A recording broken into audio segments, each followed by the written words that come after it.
Alright, let's wait for some people to show up.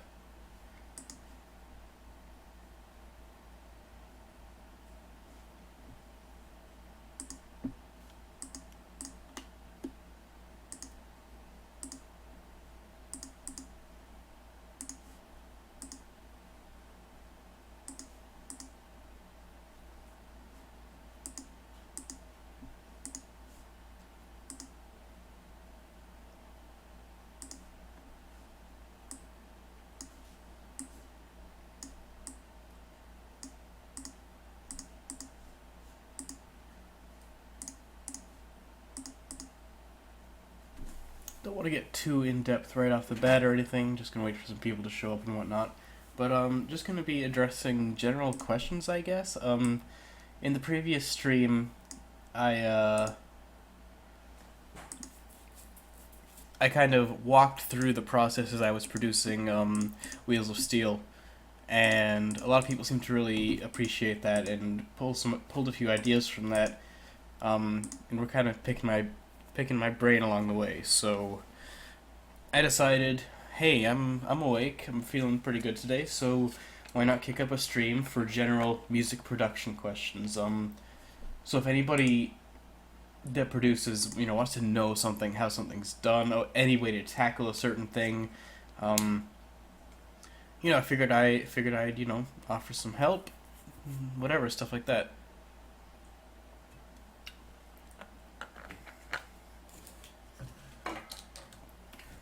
I'll do what I can, and I'm extremely versed in Modplug and Acid, and programs such as Goldwave and a few other applications. And if you do have questions about FL Studio, well, I am a bit slow and clumsy with FL. In general, I can poke my way around and teach some things regarding it. So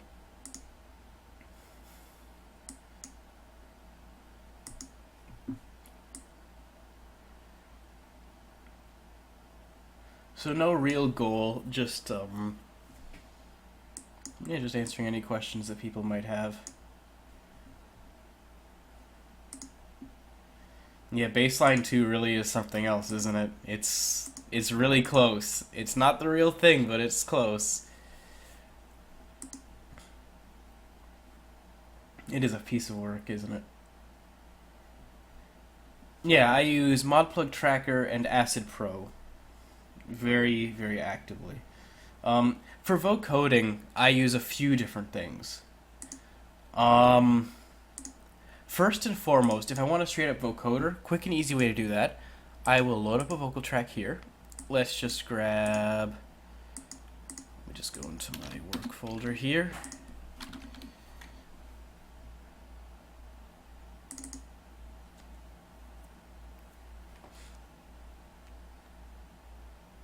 Nexus and Massive aren't really...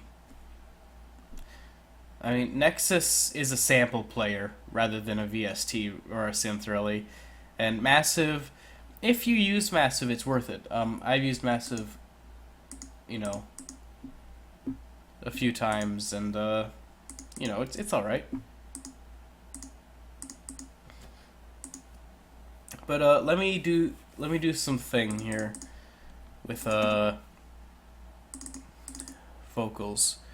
I'll just load the Great Expectations vocal track here, just as an example. So, like, you're probably hearing something like this. Great expectations of sun rays and bright days. And it's like, you're probably wondering how to get, sound like that.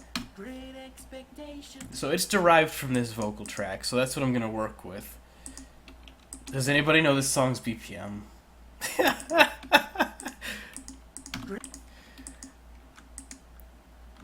Oh, fuck. I'm just gonna guess. Oh no, it's way faster than that. I'm just gonna drop this in and line it up.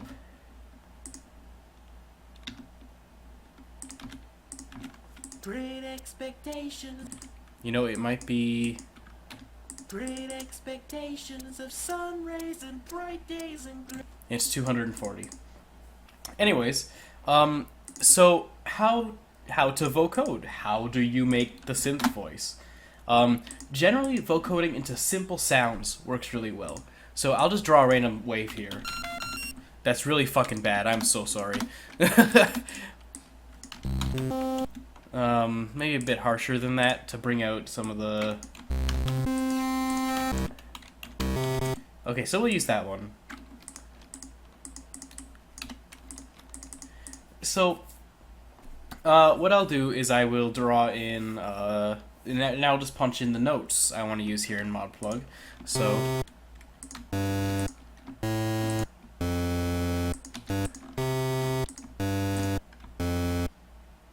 this is ModPlug Tracker. So let's just,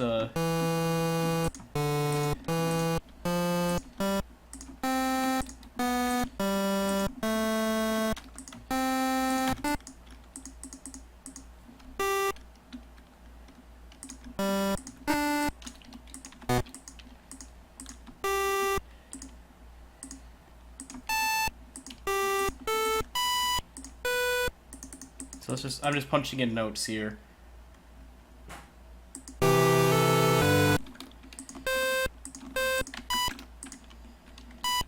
Oops, I always hit the wrong key.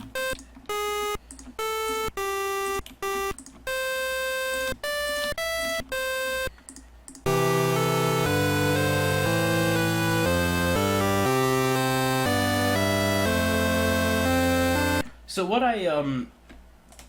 oh, I just draw in ModPlug. That's what I'm using. But so what I just made here is going to be what's called the carrier wave. The carrier wave in a vocoder is the synth basically that's going to be speaking, or the sound that's going to be speaking. And what I'm going to be vocoding into it is the modulator, which is going to change the way the sound moves. So what you want to do is you want to load up your vocoder plugin. The one I use for stuff like this, generally almost any vocoding, is called MDA Talkbox. It's part of the MDA plugin suite, completely free, open source too, if I recall. And the way to do this is the MDA Talkbox is monaural, meaning it's, one channel, mono. So how this and a lot of vocoders actually work is vocoding left into right. So with one instance of the plugin across all of these, that sounds bad. But what we want to do is, and I'm going to mix this up the first time, I guarantee it, I'm going to pan one thing, the vocals left, and the synths to the right. And I got it wrong. I told you I'd get it wrong. The other way around. And I was wrong again, and I had the first channel turned off. Okay, so yes, you apply this plugin, MDA Talkbox, to all of the channels you want to vocode, right? And you'll pan your vocals all hard left, and you'll pan all of your synths that you want to vocode into hard right, and you'll get this. Great expectations of sun rays and bright days, and great expectations of smiling passers-by, and great expectations of sun rays and bright days, and great expectations of smiling passers-by, and great... So that's a really simple way to get vocoding like that. You can vocode into more complicated sounds. Generally, you'll want fairly solid tones.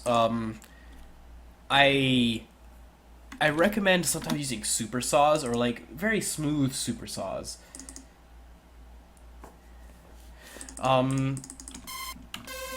So something like this you could vocode into, but it's a bit harsh. So let's find something very relaxed. No, you don't want to vocode into stuff like that generally.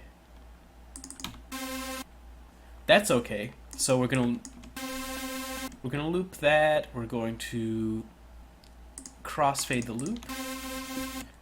Great expectations of sun rays and bright days, and great expectations of smiling passers-by, and great expectations of sun rays and bright days, and great expectations.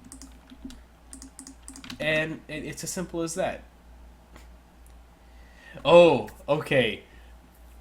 Here is a cool feature built into later builds of ModPlug. Really cool feature to just haul ass on looping sounds like this. So here's what happens when you loop something. You'll get these clicks, right? Let's select a section and set it to the sample loop. You can hear the click when it loops, and that sounds bad. It sounds like dumb, stupid, bad. There's a cool button at the top right of this huge row of buttons, and this new button says crossfade between loop start and loop end to create seamless sample loops. This is the coolest feature anybody's ever added to an application. So you click that, and you choose how long you want it to crossfade for. You can have it crossfade for a shorter time, and higher numbers give a smoother transition. Around 10,000 is usually ideal, so you just punch that in. No click. Great expectations of sun rays and bright days and great. Now, the other way to do this is to kick open, and this is how I used to do it. I set something as a loop. Then I zoom in to where the loop starts, and I will gradually knock my loop to the nearest point when the sample is at 0 decibels. So just one by one, changing the start, sample by sample, one at a time. Then I'll zoom into the end, and do the same, and kind of try to find the match. So the match over here is somewhere over here, so I have to bump it ahead maybe 100 samples, maybe another 100. And less than that, about 920 it looks like. 925, 935, and around there. So less clicky, and you get a longer loop that way. Since I'm vocoding into something, the click isn't going to be that big an issue, so. Great expectations of sun rays and bright days and great expectations of smiling passers-by and great expectations of sun rays and bright days and great So that's one way to do that. I'll run through the full vocal production suite with this one for you. What I'll do is I'll show you now how to really give this a lot of life. The easiest way to do this is to render this channel by channel. First we're going to do the bass. Great expectations of sun rays and bright days and great expectations of smiling passers-by and great expectations of fresh air everywhere. I found myself and I feel alive. So, I'm going to render that bass. I'm going to make a new folder here called vocode, and we're going to call that bass. So next I'm going to render another instance of the bass, one octave lower. So I'm just going to shift those down. Great expectations of sun rays and bright days And I'm going to render that bass 2. Okay, so now I'm going to go up to the next part. great expectations of sun rays. Yes, these VSTs will work on anything that supports VST plugins, so FL Studio as well. And it works the same way. Just apply it to everything you want to vocode. So the 2 channels you want to vocode, pan 1 channel hard left, that's the vocal channel, and 1 channel hard right, that's your carrier channel or synth channel. So I'm going to call this mid, and I'm going to get the highs. Great expectations of sun rays. So here I have my vocals. I'm just going to close ModPlug because I'm going to bring these into Acid or any other timeline editor. Some people use Ableton, and FL Studio has a fairly competent timeline editor built in as well. So you can use that. Whatever timeline editor you're comfortable with.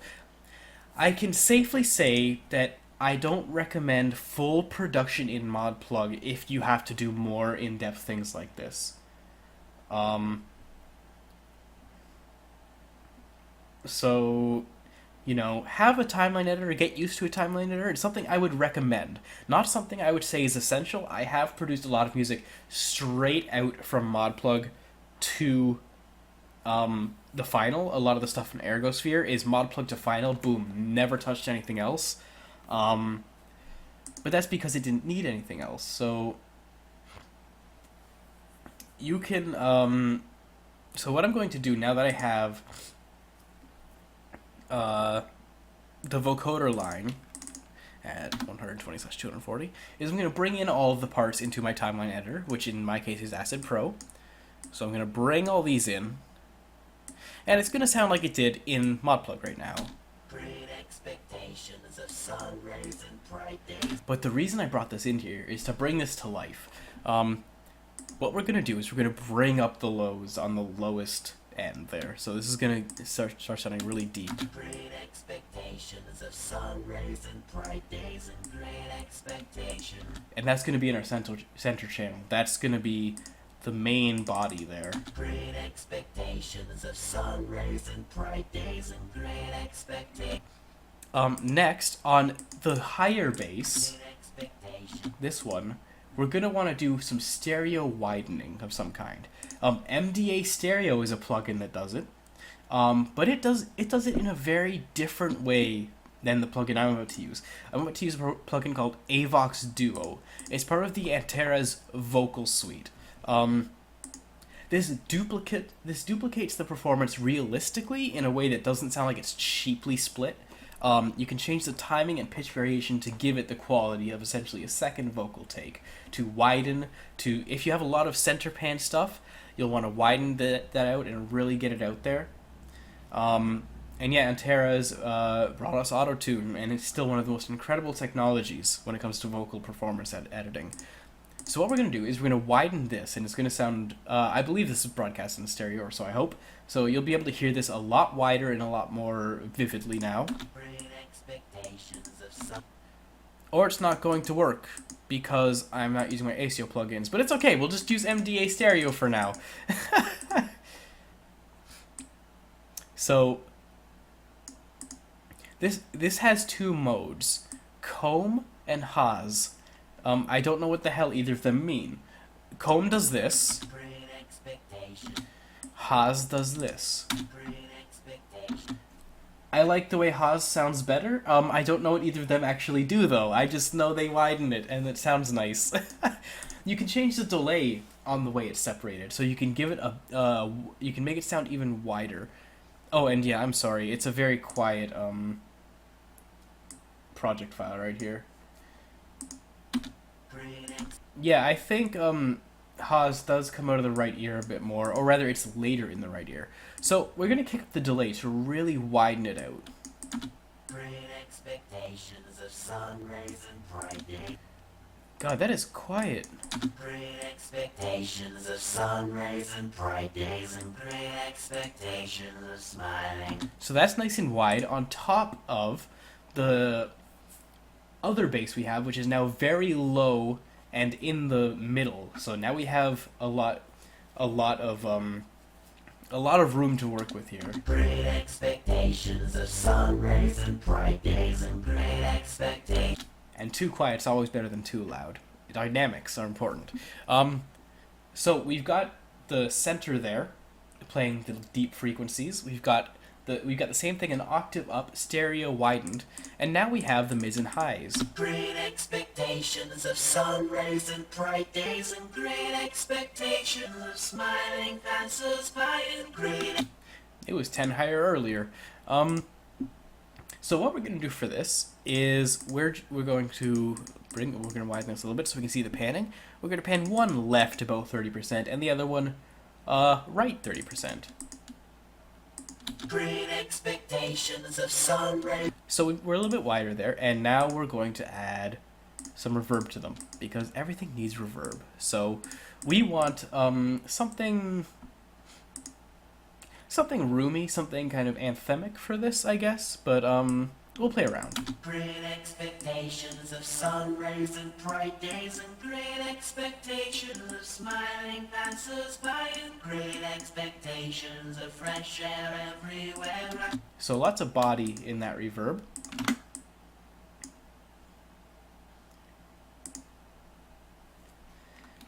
And we're going to do the exact same thing to the other one. So I just duplicated that track.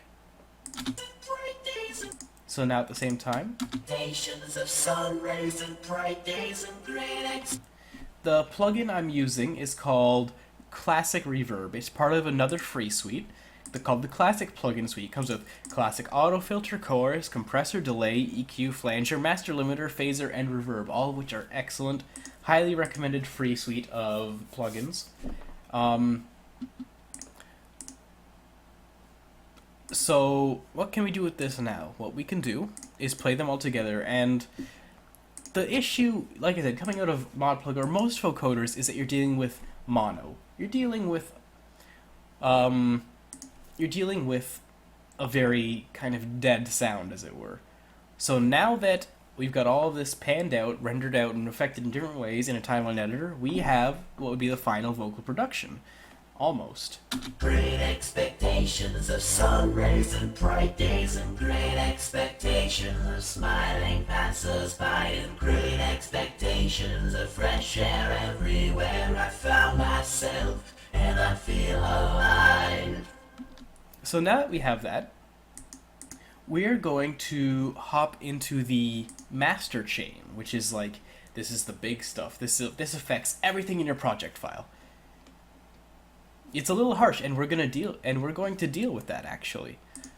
A quick and easy way to do that is we're going to drop on a master compressor and limiter, and I'm going to bring Acid's volume way back down because things are going to get loud. This is going to make things get nice and loud. It's also going to display pretty graphics when the window's not highlighted. Everybody loves that. So things are... So I can crash Acid, actually. That's Image Line Maximus, which is really notorious for crashing Acid. It happens every few times I load it. So I didn't save the project file, but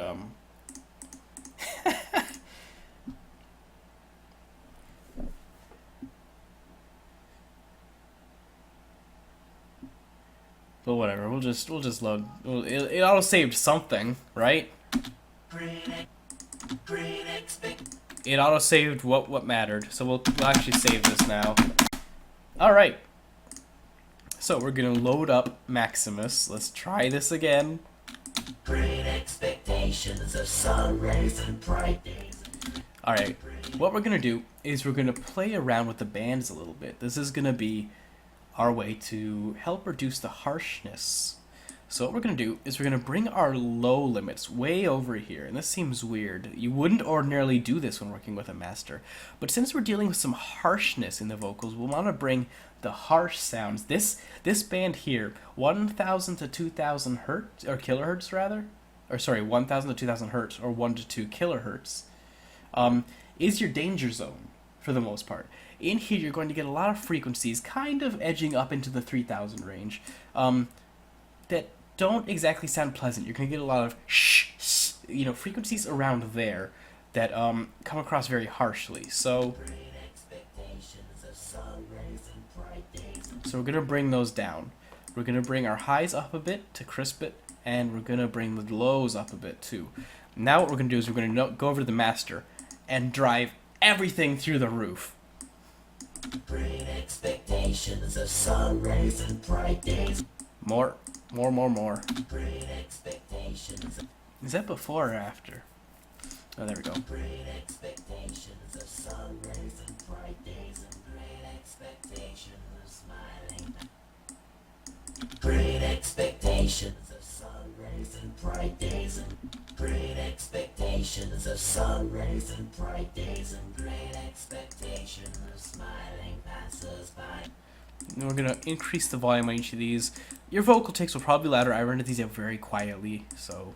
Great expectations of sun rays and bright days, and great expectations of smiling passers-by, and great expectations of fresh air everywhere. I found myself, and I feel alive.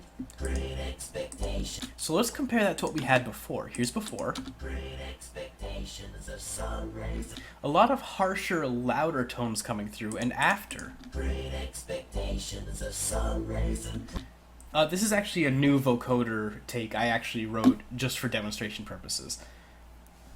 Now, what I like to do on top of Maximus is put on another compressor.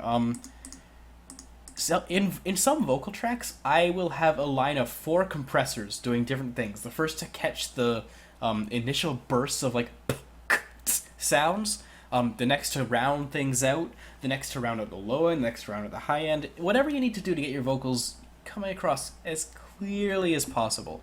So with this one, I'm going to bring the threshold way down. Great expectations of sun rays and bright. Great expectations of sun rays and bright days, and great expectations of smiling passers-by, and great expectations of fresh air everywhere. I found myself and I feel alive. Great expectations of sun rays and bright days, and great expectations of smiling passers-by, and great expectations. So now we have a fairly constant volume level on these. And that's that. That's the basics. Threshold way down, attack is nothing, release is very slight, and you want to multiply the compressor 3 to 4 times. So that is a full run through of vocoded stuff. Somebody asked about sidechaining. Sidechaining, there are a lot of ways to sidechain, but let's first explain what sidechaining is. Have you ever listened to a house track? Let me load up the classic sidechain example. There is one track that everybody knows that is the definition of sidechaining. And it's Call on Me. Now, this track has this sound. The sound being the kick drum, and then the track kind of gets sucked in by the kick drum, and after every kick drum it bounces back out. That's what sidechaining is. Now there's a few ways to do this. You can do it with compressors or you can do it manually. I like to do it manually. I used to do it with compressors, but compressors aren't the most controllable creatures in the world. So let's do some sidechaining. There are a couple ways to do this. One is, let's load in a kick. That's going to be something we're going to need to continue here. So let's get a nice electro kick. Electro kicks are great because they have a lot of low end and they fade fairly slowly. I mean, considering how much impact they have, so.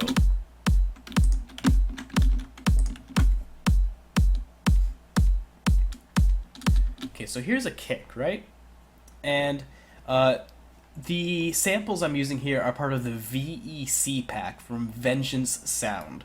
The VEC packs are packs of thousands of really high quality samples for about $100 per pack. 100% worth the money, super recommended. If you are serious about music production, you gotta get like VEC 3 or 4. Really great stuff. Really, really great stuff. Okay, so there's our sound. Yeah,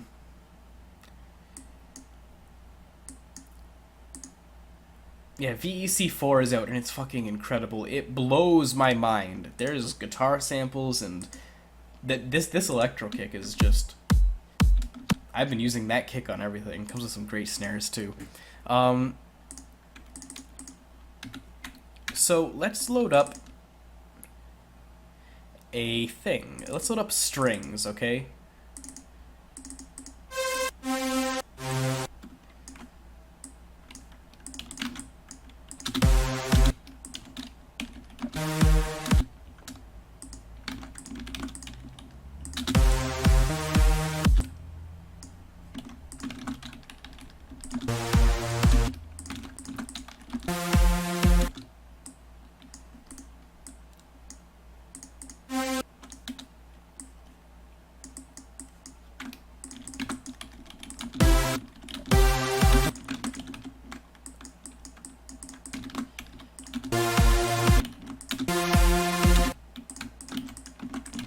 Put in a quick melody here because it's always nice to have a good example.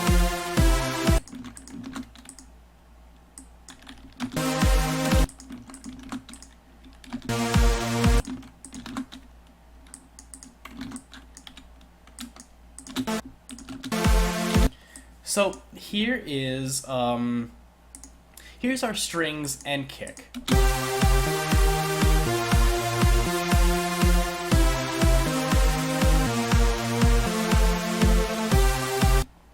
So here's what we're going to do to sidechain these. There are two ways to do this. One is to make your strings really quiet. Whatever you want to sidechain against really quiet.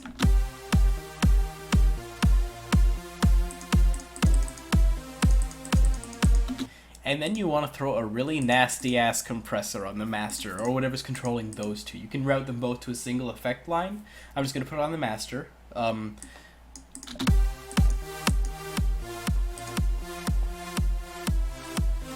So just like that, we've already got the pulsing effect, and that's as simple as putting a compressor on, setting the threshold to like -40, the amount to around 4 times, no attack, and a release of about 200 to 300 milliseconds.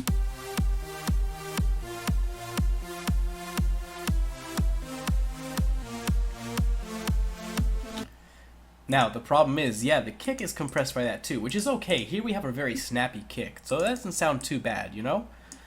But, I'll show you how I do it. It takes a bit more time, but you have a lot more control.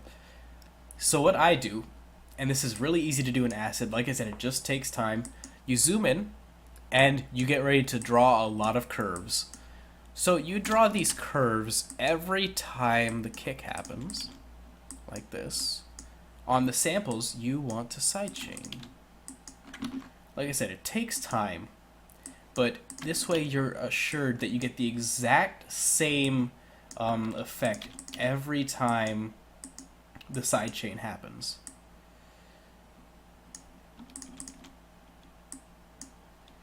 Now, I'm not going to do the whole thing just to save time. But as you can see, I'm making them all the same length.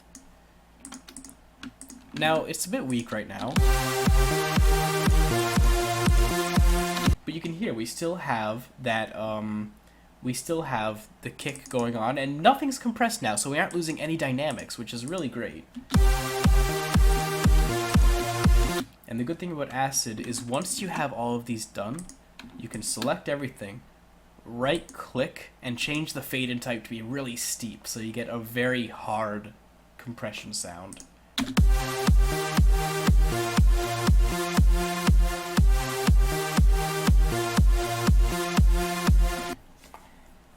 So that's one way to do it. If you aren't working with samples or bounced out stuff, you can link the compressor from the kick exactly as I showed you. You can do that to the VSTs and whatnot as well. So you can link that all exactly the same way. It's just a case of kind of tweaking it so the kick sounds good as well as whatever you're sidechaining against. There are other methods. What I'm doing here with these samples is rather called ducking, where I'm ducking the samples out to fake the sidechain effect. So those are two ways to do it. I've never personally done it any other way because I've never had to, but other people are you know, have different methods and do things different ways. So I can only tell you what I know here. And yeah, I'm just accurate with computers. I've been using them since I was 3 years old, so I know my way around them pretty good. That's recommended too. Familiarize yourself with your workspace, your computer, because the more adept you are at moving around your workspace, the faster you are, the more fun you're going to be having producing, and that's the big thing. No, I'm running on a laptop, just a Toshiba satellite. It's a quad core, but can I explain saturation? Saturation is simply, it's kind of like overdrive or distortion, only usually described as warmer. A good saturation plugin would be MDA Overdrive, I think, is a really good one. Again, going back to the MDA stuff. So MDA Overdrive. So overdrive or saturation is the difference between this and this.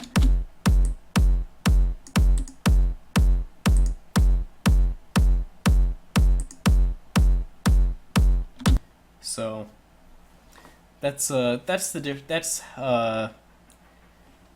now I'll show you what distortion does versus saturation. A distortion will sound more like this. So it's got a bit of a harder tone. And the further we drive the distortion, you can see it's not quite as warm as the saturation is. Type A and B distortion, I don't fucking know what that is. I'll go on to describe wave shaping distortion, though. Wave shaping distortion is... it's something. Wave shaping is a cool trick that I recommend everybody try wave shape distortion at some point in their lives, because you can get some really wonderful sounds out of it. Everybody knows what a 909... no, let's not use a 909, let's use an 808. Everybody knows what an 808 kick sounds like. It is one of the most popular percussion sounds in the world. It's this. You know? Everybody knows that sound.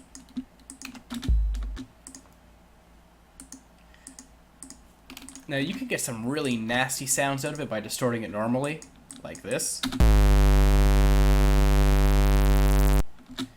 And that's great and all, that's cool, that's wonderful. But, there are some hidden tones within that sound that you can really get out of wave shaping. A plugin I use is called Wix, W-H-I-X, and it's a wave shaping distortion plugin. And it does some really cool stuff. So here's that 808 again, but check this out.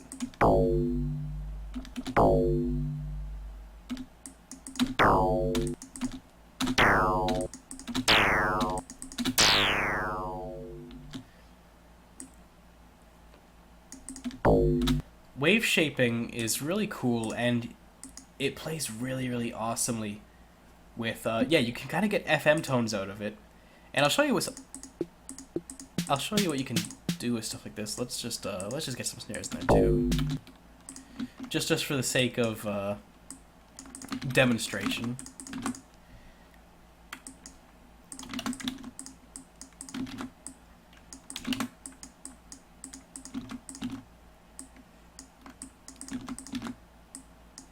So, if you play with volume against wave shaping, you'll get some really expressive tones like this. So, just the volume itself is going to control kind of how much pseudo FM you have coming through the wave shaping plugin.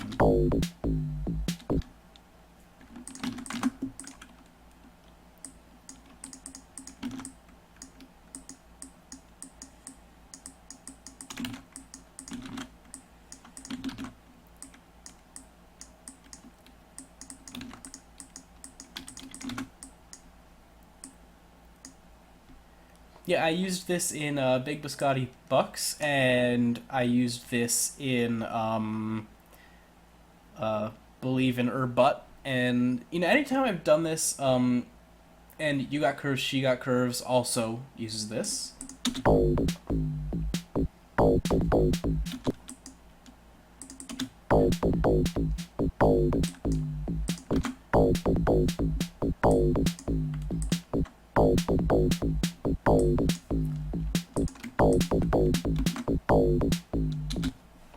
So, that said, you can have a lot of fun with 808 kicks, not just by playing them normally through wave shapers, but by using a kind of time stretching called monophonic. Monophonic time stretching and pitch shifting treats something as if it's one tone, simply as it sounds. So we can stretch something out to this, or this, and we can do this in all sorts of ways.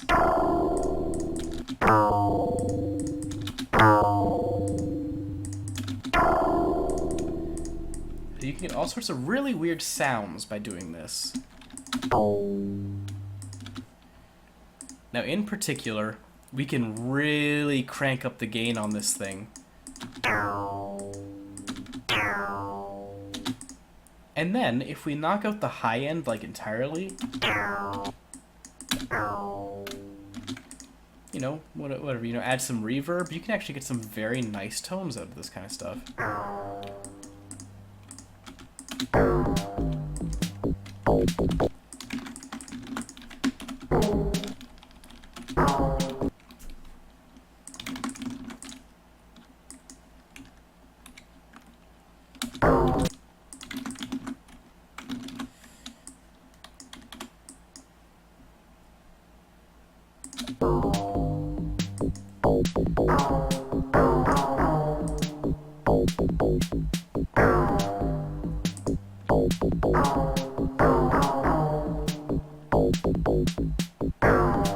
So that's entirely 808 right there.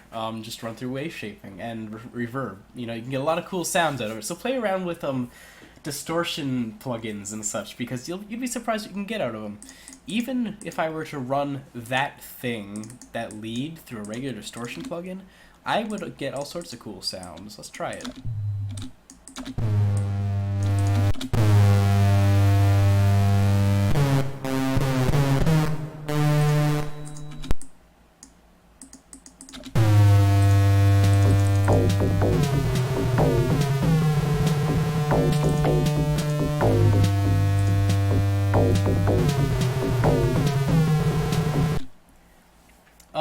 Okay, somebody asked about renoise. I don't like it personally. I don't know anything about it. I've used it a couple times, but simply put, I'm gonna say this: if you don't know anything about a program, try it. Don't ask somebody what they think about it. Try it yourself. Don't let other people give you an initial impression of an application. You get your own initial impression, because that might be the program you end up using. You never know, so don't let somebody influence you going in. Just if something catches your eye and you're like, hey, I'm interested in trying that, try it immediately. Because it's like if an artist sees like Psy Paint tool and instead says, oh, I don't know about that, everybody uses Photoshop. It's like the artist will never know that they like Psy Paint tool because they thought about Photoshop instead. Everybody said Photoshop. So just do stuff. Play with everything.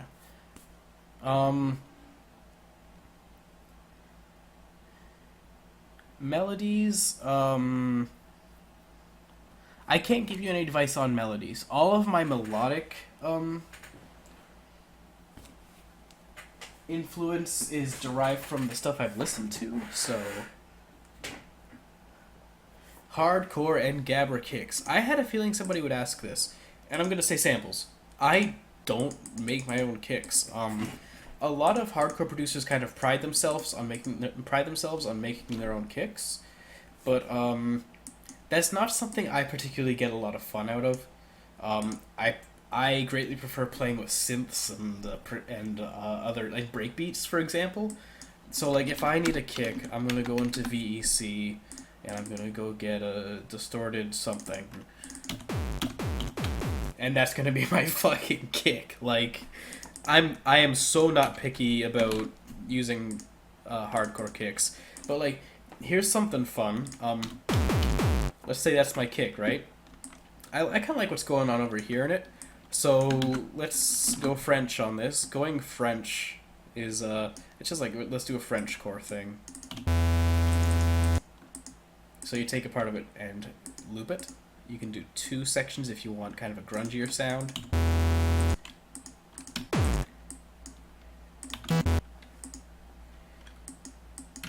190 BPM.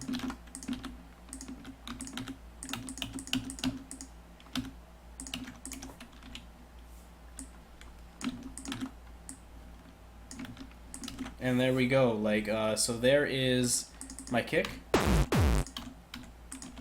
And my bass that's going to immediately follow the kick, and that's it.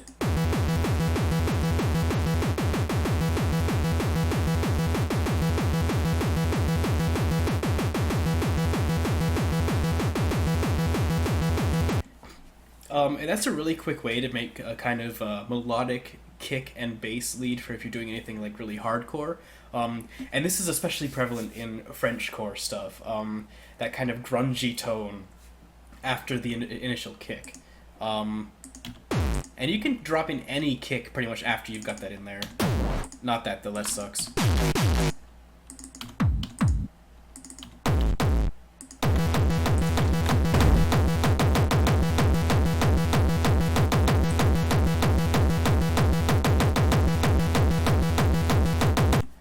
And you know, you're set to go from there. Just I play with samples for kicks generally. The only advice I can really give for kicks otherwise is Mixing and matching is a lot of fun. Not many people think to do this, but like, let's grab a couple kicks. It's like, oh, I like the way this kick starts and this kick ends, so you mix and match. If you can't find quite the sound you're looking for, this is how you're gonna, get it. So let's get two kicks.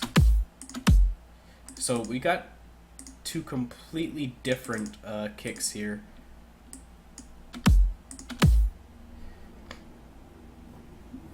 And what we're gonna do is, I like the way the bottom one starts. It's got a bit more high end, but the top one has a bit more low end at the end. So you'll see, I'll highlight these parts. You'll see that these parts are awfully similar. So the easiest way to do this is take the one that you're going to be taking the beginning of and cut off the end, and then fade out the last part. So now we've got that fading off to 0 to make sure there's no clicking. Then on the one you want the end of, cut off the beginning and fade in. Then you're going to copy your ending. So there's your ending, there's your beginning. So you're going to copy that, and you're going to mix paste it right here. So now we've got that full sound back, and we have this. We have a brand new kick that has all the qualities of the kick we want.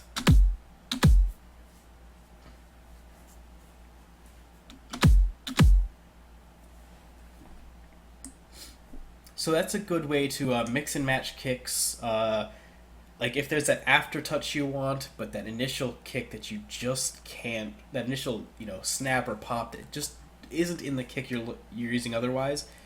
That's the way to do it.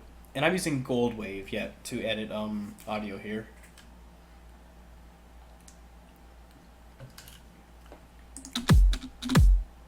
And you can do this with most anything, including incredibly distorted kicks. Let's grab a couple of these. That one kind of really sucks. Let's grab a... I like the ending of that one. That's a nice tone. And that's boring. But I like the beginning of that one. So here's another way to do it. Not enough of the beginning there, so let's... So I'm going to fade that entire beginning out. And that part's a bit too grungy for me, so I'm going to fade that in twice. So we have that and this. And now we can mix. Probably twice on this one.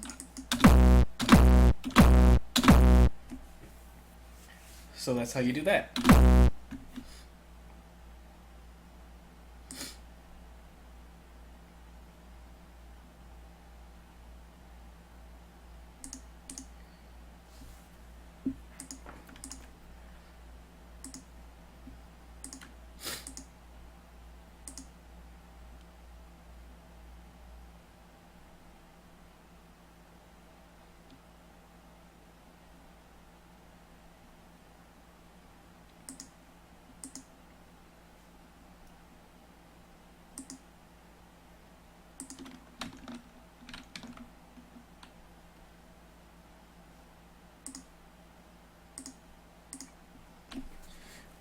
I prefer Gold Wave over Audacity for its interface.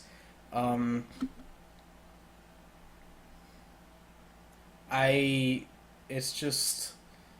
think it's really, really solid.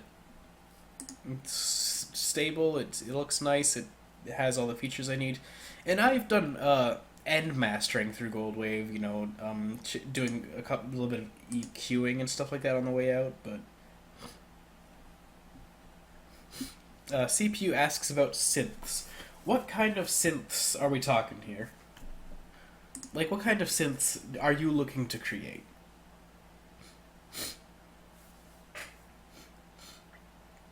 Oh, and regarding DAWs quickly, try everything. I don't recommend anything. I say try everything, but if I were to say, the one DAW everybody should try is FL Studio. Because it opens up a world of possibilities and education. Video game synths. All right, that's a good funny one. I'm gonna load up synth one, and I'm not even gonna load up synth one. I'm going to go to my samples, make a new sample. I'm gonna draw it, and I'm gonna draw my fucking square wave. Done. I'm gonna draw saw wave. It's gonna be a really shitty saw wave. Done. I'm gonna draw a stepped triangle. Oh my god. This is a really shitty stepped triangle, but you get the idea.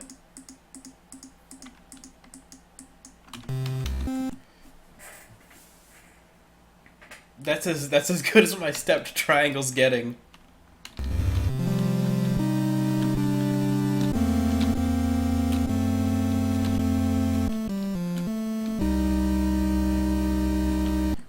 So that's one way to do it, is to draw your own. But what I'm going to show you how to do is use a synth plugin to do things. My go-to synth plugin is the incredible piece of freeware called Synth 1. It's free, and it's a great analog modeling synth. Oh, I'm just playing on my computer keyboard. I'm honestly faster with this than anything in the world. So let's run through a few synths. Here is, there's your synth 1 default. It's kind of a stringy thing.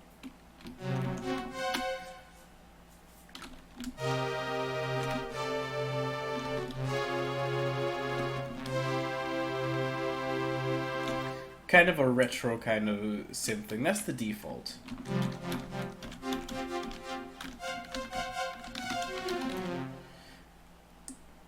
But, so what we're going to do is, let's make a quick, really basic thing here. I'm going to show you how to make a very default patch on Synth 1.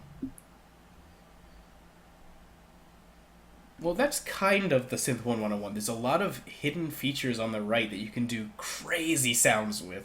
I'll get to those quickly, but we'll start on the left and work our way to the right, like this. First, we're going to turn on our amplifier. We're going to turn our attack down to 0, so we have an immediate attack. Our sustain all the way up, so we have a constant loud volume. And our release all the way down as well. On our filter, we're going to break sustain all the way up and frequency all the way up, so we have a full filter, resonance all the way down. Tempo off, chorus off, all that crap off. Unclick all these buttons over here. You don't need any of that on right now. Mix, hard left, so we only have one oscillator playing. Now, so this is the Synth 1 default broken down to nothing.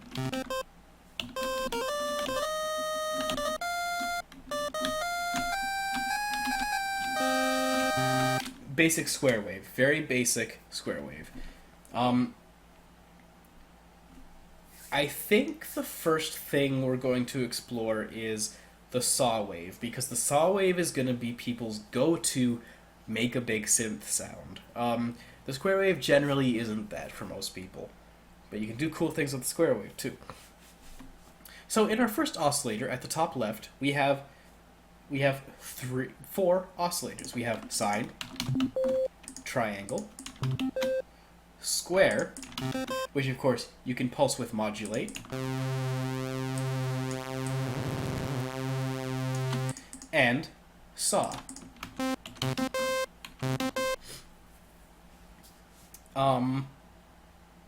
The saw is going to be... the saw is the basis of a lot of electronic dance music, in that you can make the super saw out of it. The super saw in Synth 1 is one of the easiest things you can ever make. So what we do is we choose the saw. There's a bare saw, and beside the saw we have the detune knob, which does this. So we bring that up a little bit, and we already have a very juicy, warm saw. But this is a very basic super saw. We don't have a lot of unison, which is going to be the big thing on super saws. The next step in most super saws is going to be your sub-oscillator, which is right to the right here. A sub-oscillator, you'll hear me bring it in here. There's just a knob to bring it in. There's nothing else you can really do with this. Simple as that. So we're going to set that to the saw, -1 octave, and bring it in just a little bit. give it some body. Now down here we have the second oscillator, where we have triangle, saw, square, and a noise generator, which is this. That seems completely useless, but it's one of the most useful things you'll ever find in your life, and we're about to use the noise generator. We want to bring in a little bit of noise, so on the mix knob here, we're going to bring in a little bit of the second oscillator, the noise oscillator.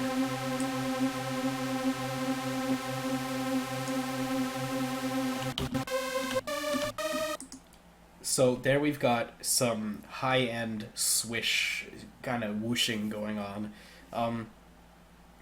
There's one more step to the super saw. One more, that's it. So you're going to look over here at the bottom right. It's called unison. You're going to click this button, and the way the sound is going to completely change. Here it is without, here it is with. It's getting bigger already. If you're only playing one note at a time with your super saw, which is generally the case, especially in hardcore music, you're generally doing like... I'll play that in a proper key now.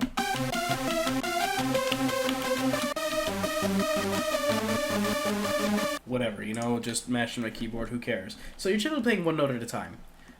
So under your unison, set the number to 8. Bring the detune up to like 40. Crank up the spread. And set the pitch to 12. Now listen to what we've got.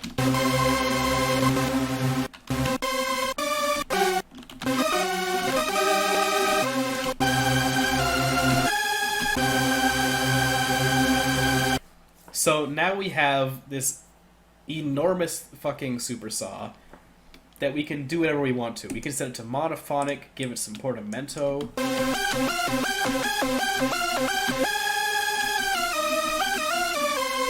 And we give it some delay, set it to ping pong at like quarter notes, so that'd be 4 here.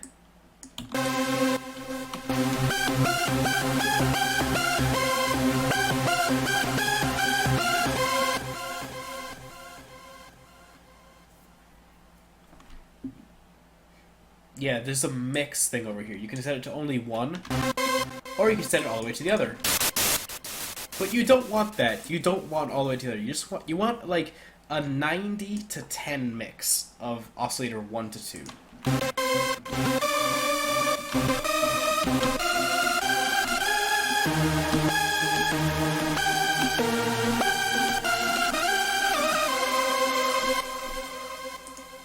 If we bring up the detune on both the saw itself and the unison, we're going to get a really big, thick gabber saw.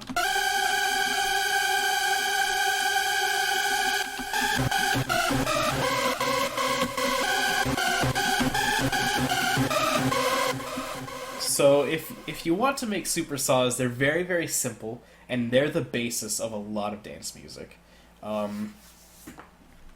They're also the basis of a lot of trance music. So you'll just want to like set it to 4 unison, not too much detune, and you know, let's do an example here. We're gonna want to bring up some release.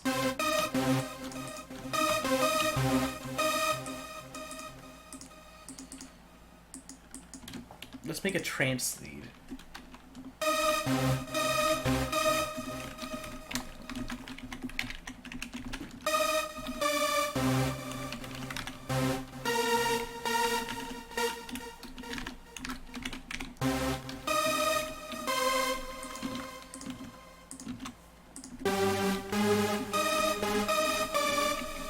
I cannot type right now, wow.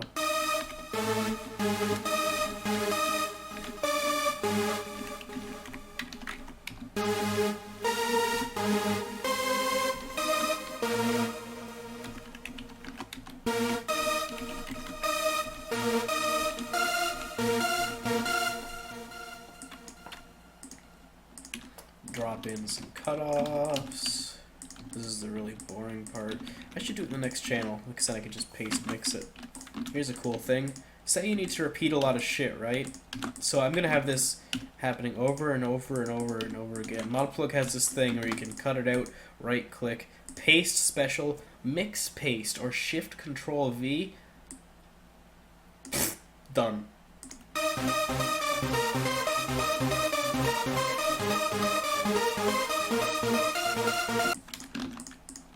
And all you need after that is like you need the harmonies. No, you don't want that. You want the harmonies.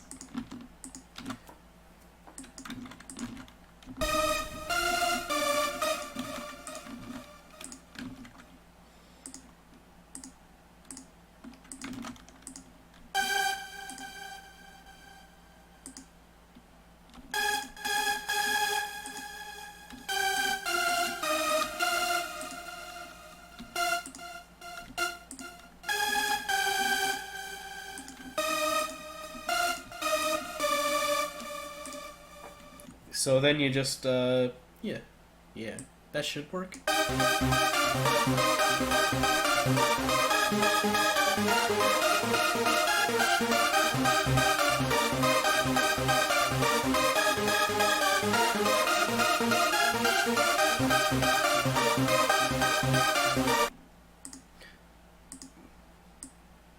But the trance is also this. Here's you can cheat and do some ARPs.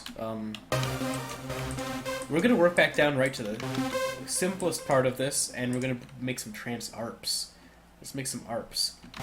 So we're back down to one oscillator, one saw with a little bit of detune.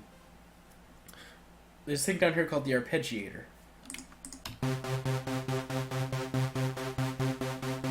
So that's what it does. We're going to set the beat to 16, the 16th notes. And we're going to set it to down 2 octaves with a bit more gate.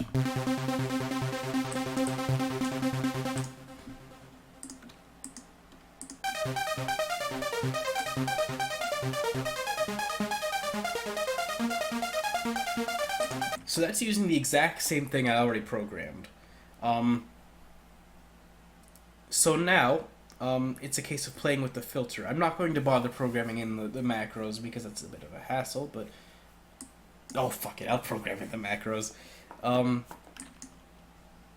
We're going to remove the sustain on the filter, so it tapers off quickly. But to get that to happen, we have to take the frequency all the way down to 0.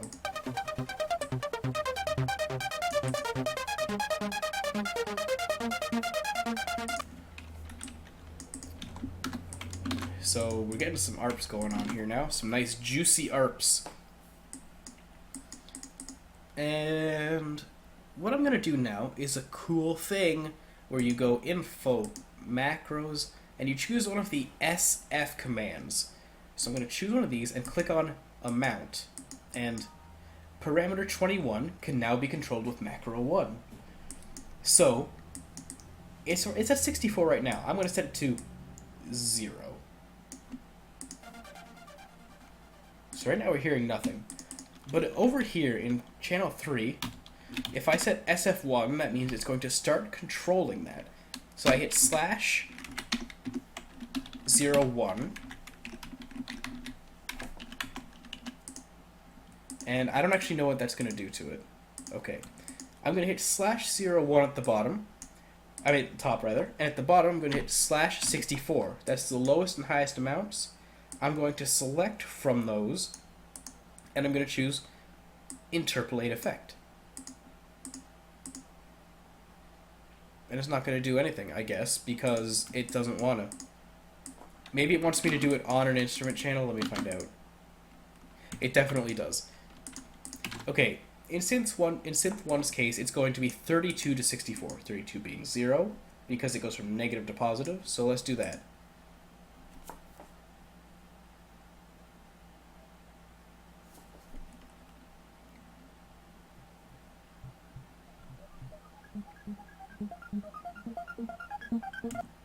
How the fuck high does this go? Okay, it goes a bit higher. Let's do that. 48 to 7E.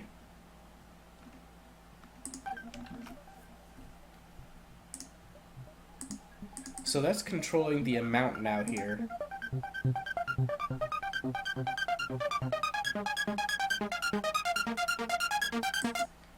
And there you go. There's your thing. It plays with the amount of the filter, rather than the frequency. And that's that.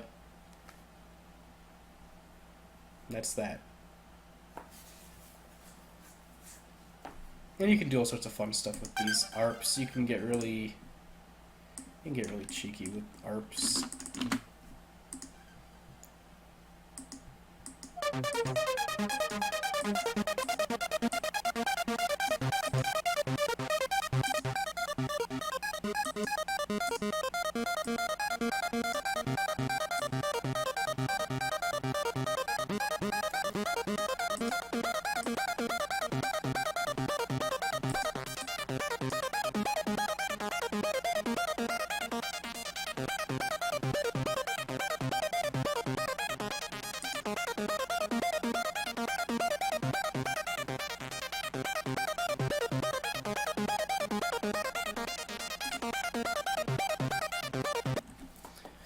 .7E is the highest MIDI goes. So you don't need to go any higher than that. That's it. That is the end of MIDI. The end of MIDI controls. So nothing beyond that actually matters. Everything on your VST will be controllable from 0 to 7E. So that's that.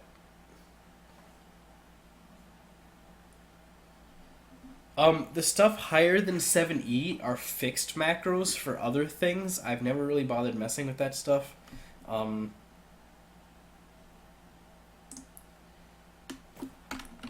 Somebody asked about, like, extracting vocals.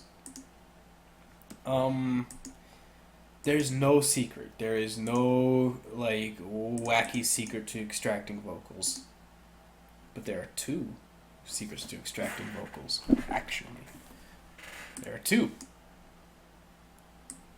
One is if you have an instrumental of a track and a non-instrumental of a track, you can do some cool stuff. The Melodyne trick doesn't fucking work. Don't even try. Things get messy. Really, really messy. I'll show you a little trick. I'm gonna load up... What am I gonna load up? I'm gonna load up The Island by Pendulum. Now, I know an acapella for this is already publicly available. But this is what I'm gonna use anyways, because it's what I decided on. Why not, right? Noise cancellation doesn't work either. But look at this. What is this mess, right? The instrumentals are all complete messes compared to the final versions. So we can only kind of hazard at approximately how we're going to get this happening. Now, yes, phase inversion. This doesn't always work perfectly, especially in the case of this album, but it's a good example.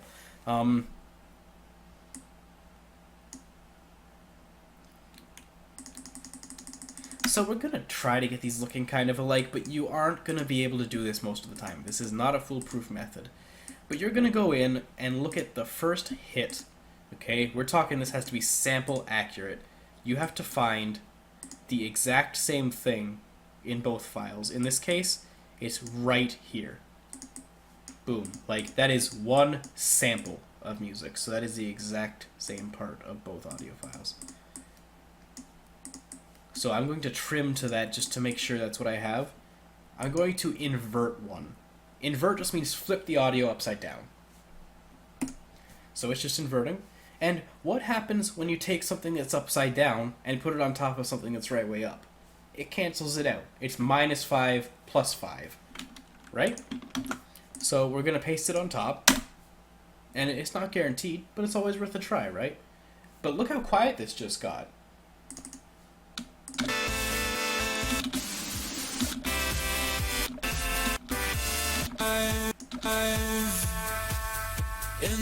rising sun, the hidden passenger that I've been taking. Close your eyes. So there's stuff left behind here because the instrumental and the final version do differ. There's different synth stuff. There are other ways to do this, and in some tracks this works 100%. In others, this works not at all. No, not a chance in hell.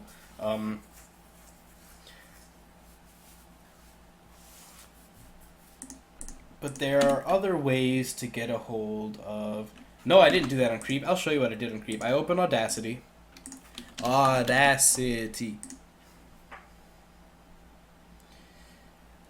Tombstone, could you send me a FLAC of that via like a Twitter direct message?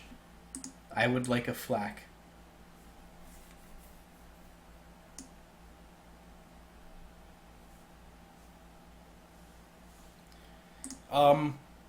Okay, so here is a thing.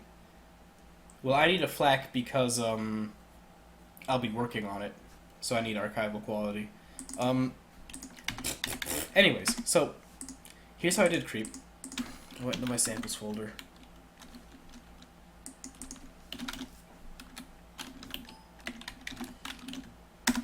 And I opened creep.mogg and what's this? This is Studio Multitracks. That's what this is. The vocals are down here. So I can solo any one of these.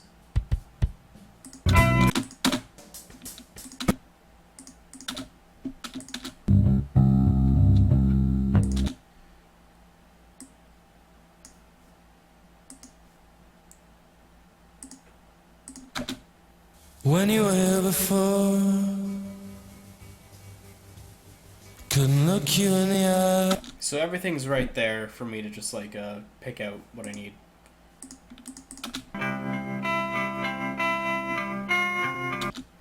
So I've got multi-track OGs of like 100 or so tracks, just mostly from the Rock Band series because that their protection isn't foolproof, and you know all the studio multi-tracks are right there, like just waiting to be used.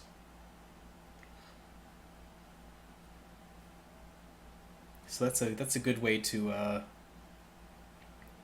pick out some tunes you might already know, be familiar with, and chop up, rearrange, play around with. It's a lot of fun. If you look around online, you'll be able to find the multi-track OGs of all that kind of stuff. The other actual trick is just frequency isolation, which is a pain in my ass. It's a case of just kind of moving things out of the mix that aren't beneficial to what you have going on already. So it's a case of if I drop in like infected mushroom, let's use Cities of the Future because I've used that before. Now this has the benefit of already having a fairly solo part. This is like 140 BPM, right? Or 145, I think that's the rule. Yeah. Everybody's happy and I feel at home. Wow, look at that, it's already on its own. But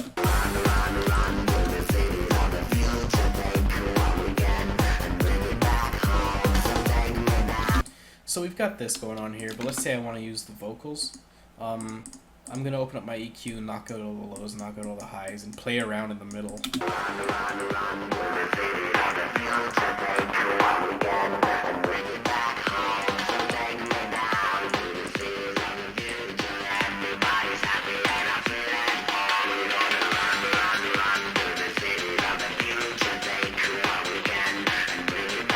So at that point, we're down to pretty much just the vocals. I mean, everything else is still there, but in another full mix, it won't be as apparent. So you can kind of bullshit things like that, and you know, hope it works for the best.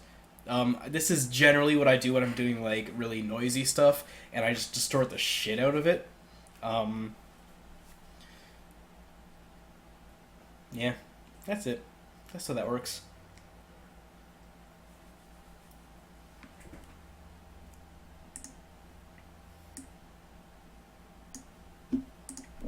So those are the tips and tricks of vocal reduction or vocal extraction.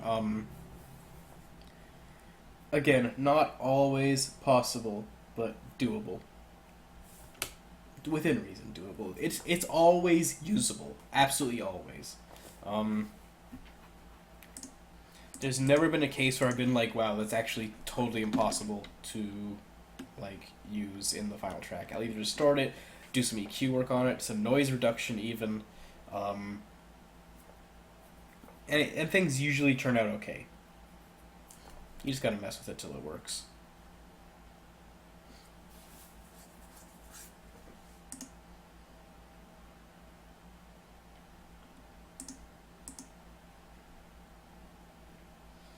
If anybody has any FL Studio questions, please get them out of the way, because I want to do that while I'm still as awake as I am.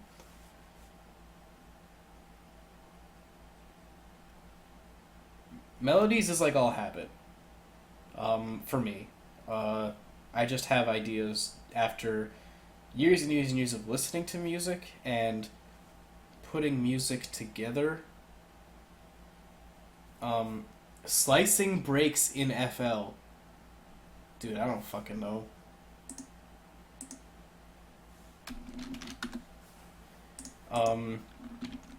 That's a thing I haven't done. Yeah, I think Slice X is a thing. Or FL Slice or whatever the shit. How do you write drums? There are a couple ways. I'll show you how I do it in Acid first, because you have a lot of control.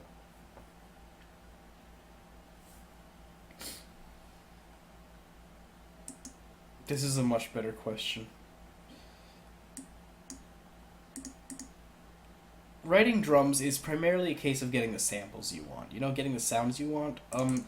You can usually pick them at random. I'm going to do that right now. I'm going to pick a few ones at random from VEC4, because that's a solid resource. So let's talk about writing from scratch and then writing from breakbeats. So we're going to do a funky 140 BPM groove. Let's grab a random bass drum. Just any old bass drum. I'm seriously not working with that.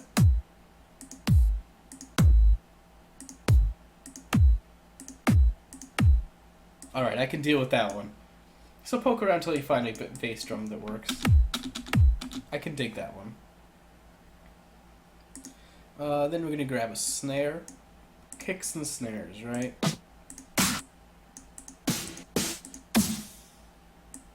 My favorite. So now we're going to load up some cymbals. I tend to only use a single hi-hat, an open hi-hat, and I generate the closed from that. So there's my open hat, which will double as the closed. So let's say this is all I'm going to use for now. Just a kick, snare, and a hat. This is all you need to make a solid rhythm. So I'm going to show you how to do it here in Acid, and then I'll move over and do the same thing in ModPlug. So what I do is, first I'm going to close the hat by fading it out really quickly. So then my hat's closed, and I'm going to open it. I'm going to make a really funky groove here, so I'm going to work with 16th note triplets.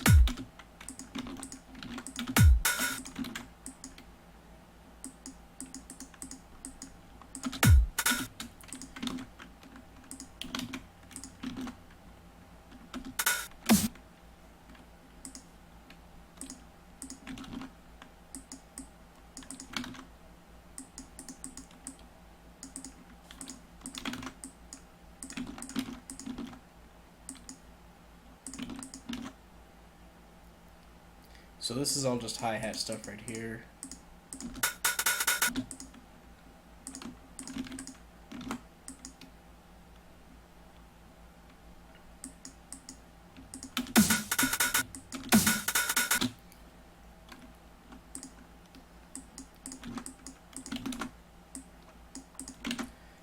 So I really like to add fade outs to things to give it that like kind of ghosted sound, you know.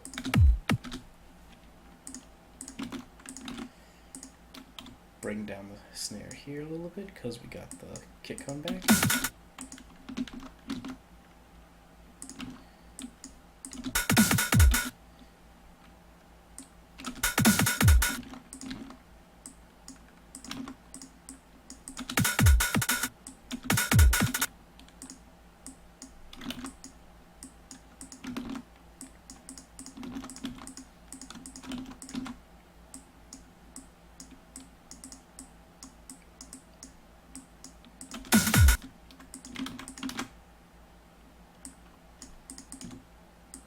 So that's like just, you know, I just like I wish I could explain what I did better. It was just, you know, placing samples, adding fade ins and fade outs to kind of accent different parts of the groove and rhythm, and just get something funky going on.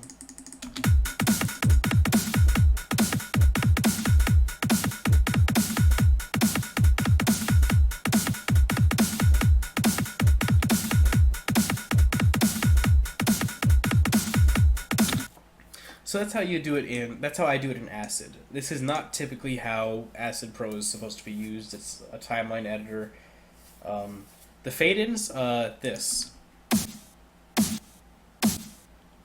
So you can hear it kind of being sucked in, and I make that happen whenever the kick triggers.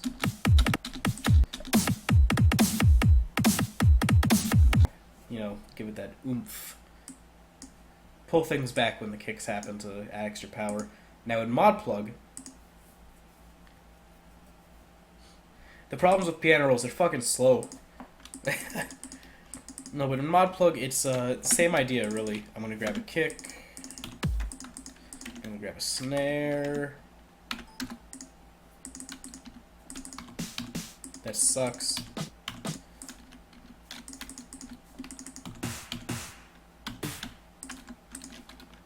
That sucks too. Yeah, sure. Piano rolls are fine for some people. They're way too slow for me. So in trackers, generally I'll make a copy of this sample and I'll fade the second copy out for my closed hat. A couple more times.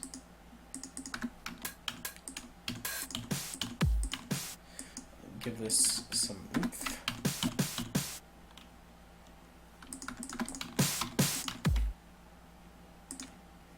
I don't like that snare really.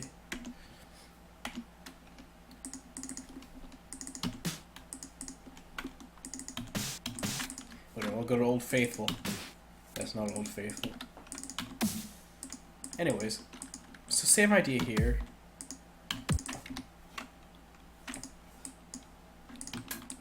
That's not the fucking snare.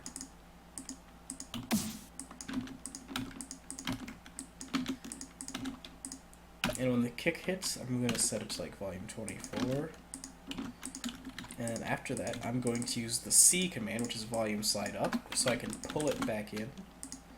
And I'm going to make this a repeating thing. So instead of keep going here, I'm going to keep going from the top. And then I'm going to lay down some hats.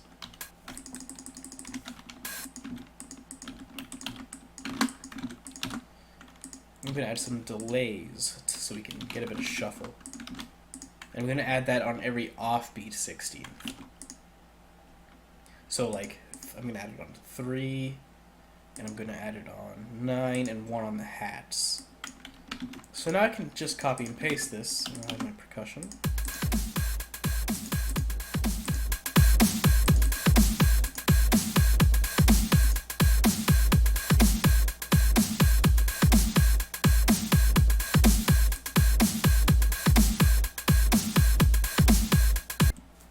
And that's kind of a simple rhythm in ModPlug, just, you know, with extra stuff in there, like the side chaining on the snare, with the note delays. So that's kind of everything you need to produce a percussion track in ModPlug. Now breakbeats, I'm actually moving further and further and further away from mod plugins I work with breakbeats. Oh, speedcore. I actually do that in Acid as well, so that's perfect. Speedcore is an interesting thing. So I'll do breakbeats and I'll do speedcore percussion. So for breakbeats, my example is going to be tried and true the almond break. I have a version I really like playing with, which is this one. Really beefy version of the almond break there. So we're gonna play around at 190 BPM because that's fun.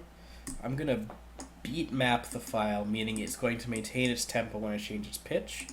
I know for a fact this is like 173. Fine, 172. Fuck you. Okay, and I'm gonna set the mode of time stretching to speech, so it's gonna be the most accurate without worrying about pitch that much.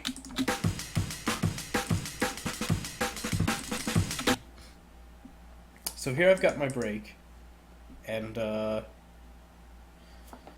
you can see there's a lot of parts here. Breaks have a lot of parts, so we're going to chop them up. So you can take them all one by one and resequence, but in reality, all we're going to need is these parts.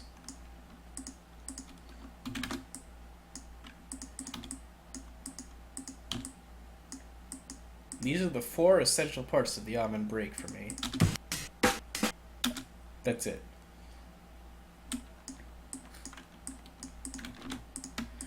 And it's just a case of knowing what rhythms are good already in percussion and applying them to the break. So you can, this is just a very simple break reorganization here.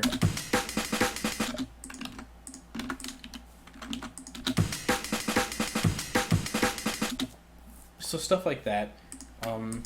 Or you could go nuts with it, which is all the pitch shifting and fun stuff like that.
Okay, whatever, you get the idea. Just making it do everything it can, because that's fun.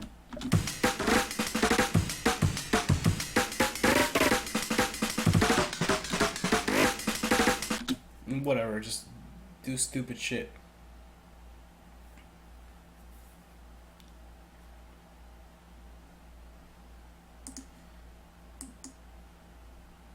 And then you throw D-Blue on the whole thing and ruin it. Like this. Actually, D-Blue is really crazy powerful. You just gotta know exactly what you're doing with it. I tend to have, like an idea when I load up D-Blue.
So just throw some D-Blue on there. Why not, right?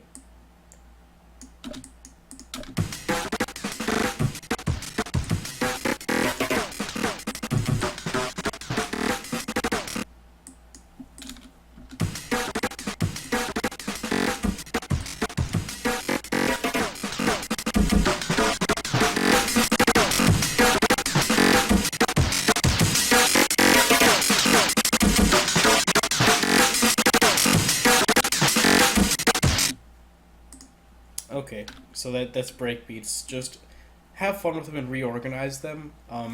You can get really abstract with breakbeats and have it still make a lot of sense. Alright, speedcore, this is gonna be quick, quite literally. I generally produce it at, like, a fraction of what it actually is. If I'm producing at 800 BPM, I'm going to be sequencing at 200 BPM.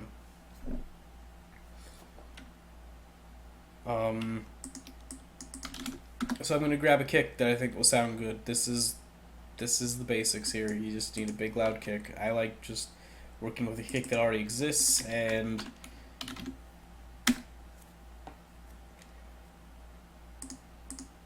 yeah, so like I said, 200 BPM will actually be 800 BPM for me. Yeah, acid only goes to 300, so 200 I will actually be sequencing at 800 BPM. So I'll load up a kick.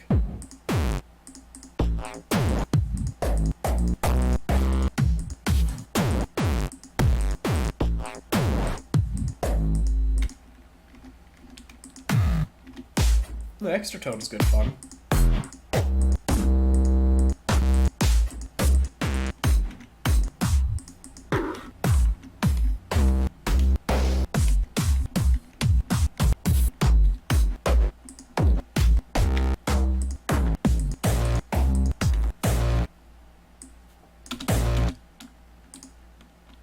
So here's what 200 BPM actually sounds like, just for the record.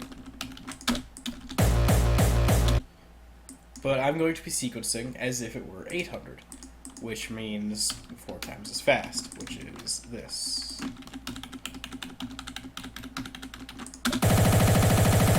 So that's gonna be my guide right there.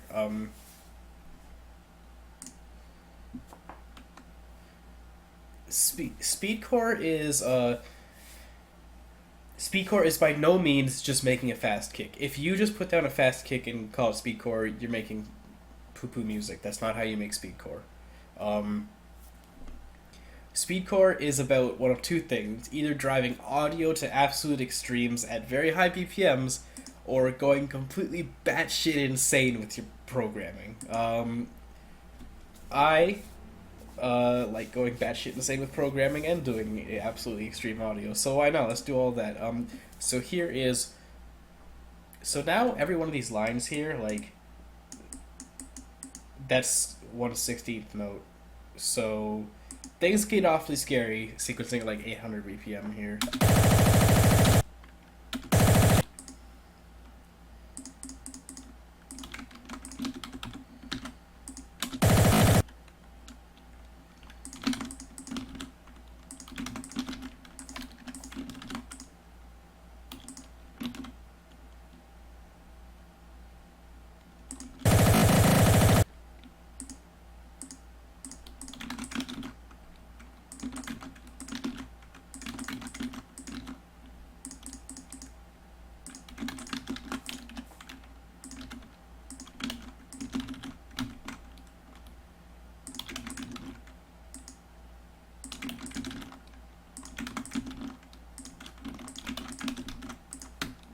So this is kind of a guideline for the pattern I'm going to follow the next time I repeat this.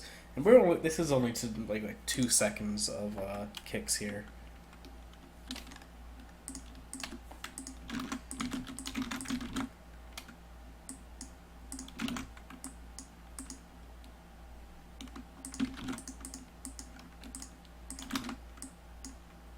So I like to get some really stuttery stuff going on to add accents and things like that.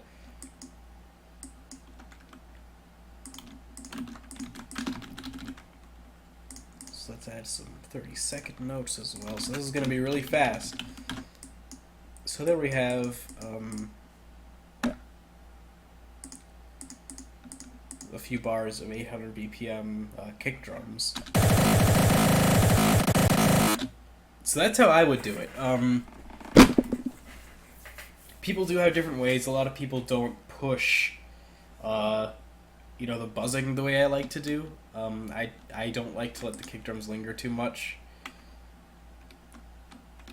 And sometimes I will just go like as fast as I possibly can with the sequencing here, which would be working at, this would be, right here I'm working at around, what is that actually?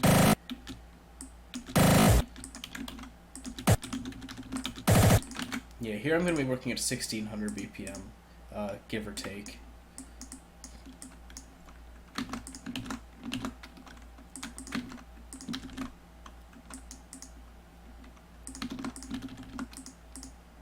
So things can get really stupid at this speed. At this point, it kind of just does become noise. But I like it. It's certainly not for everybody.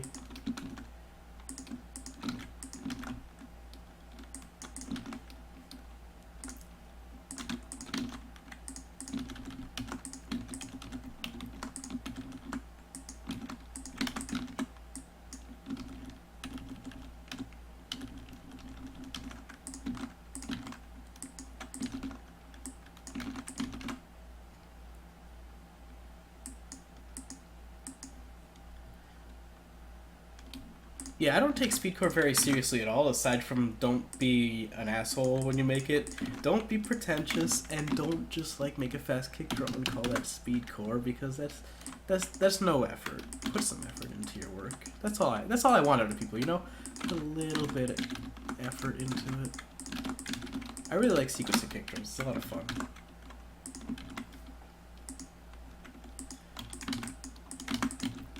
Wow, that's fast. That is really fast.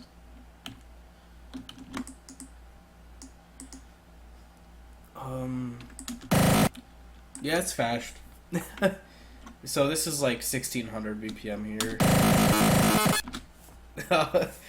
Things can get pretty ridiculous around this speed.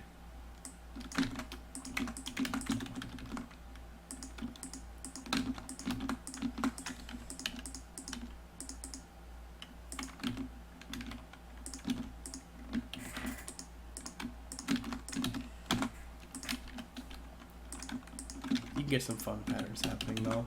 Some really glitchy stuff. If you kind of just like haphazardly toss it around,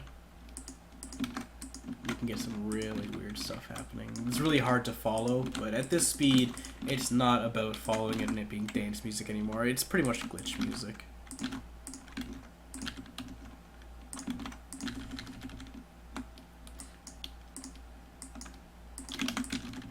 Glitch, noise, whatever you want to call it.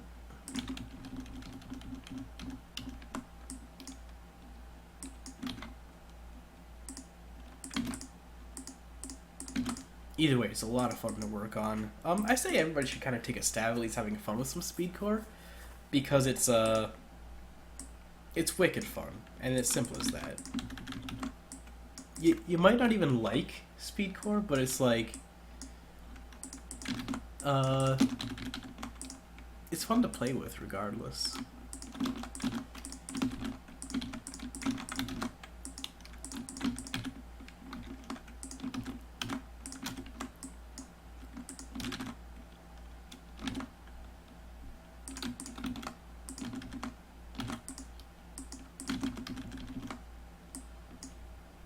God, I still have time to fill on that sometimes you're like working on little stuff like this, and you're like, how much longer do I have to go? How much more space do I have to fill here? We're getting there.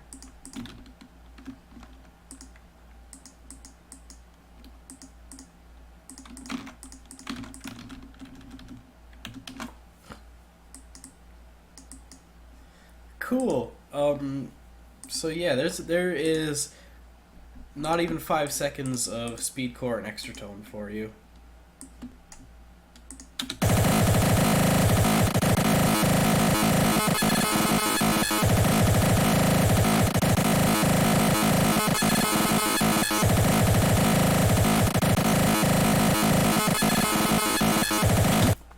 Yeah, it's fast. You can go faster.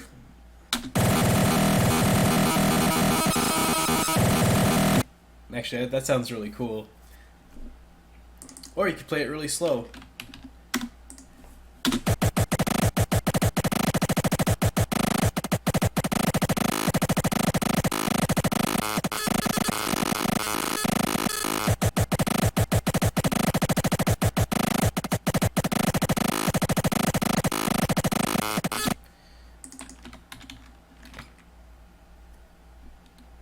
But on top of that speed core for me, I don't pay much mind to other elements. It's like, here's the fucking crash that doesn't stop playing. This is just to fill out the high end, you know? Like, it doesn't... If you think programming on this part of the track matters, you're kidding yourself big time. And it's like, here's your hi-hats, I guess.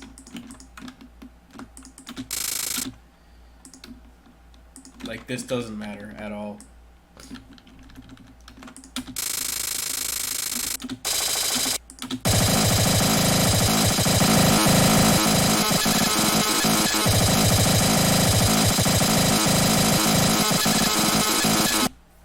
So that's kind of the, you know, speed core 101.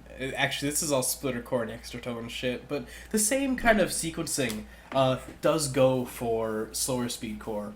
Like you heard, it was like, you know, fairly similar when it was played slower. So, like, it sounded fine slower, and this sequencing would work fine at a slower BPM as well.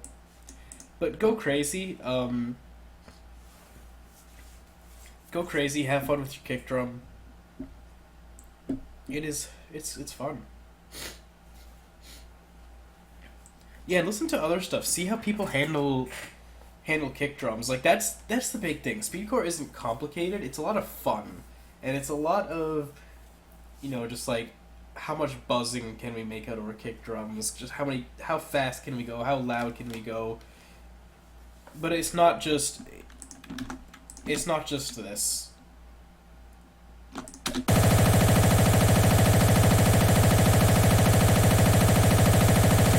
That's really, really, really boring.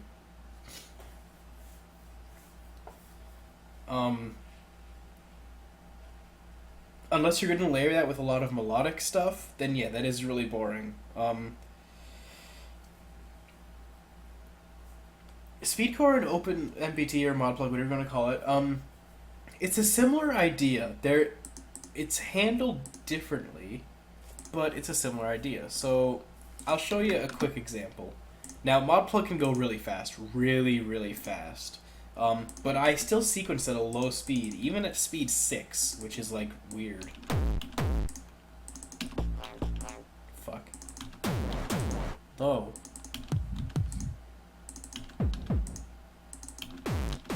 So let's use that. So, like...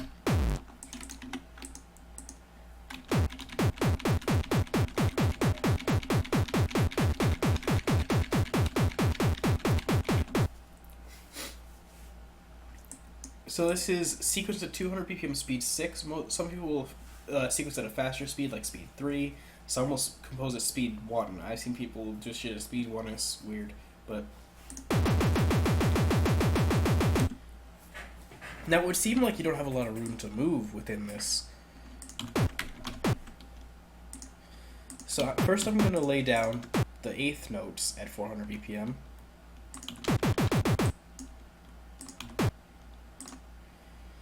and things will start getting a bit more complex. Like now we have, you know, more variation.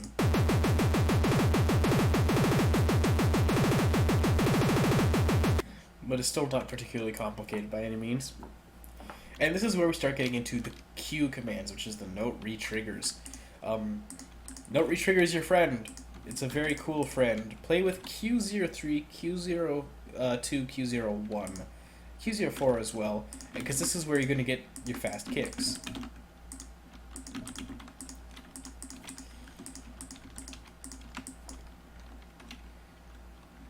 So now we're going to have a lot more variation just by adding note retriggers.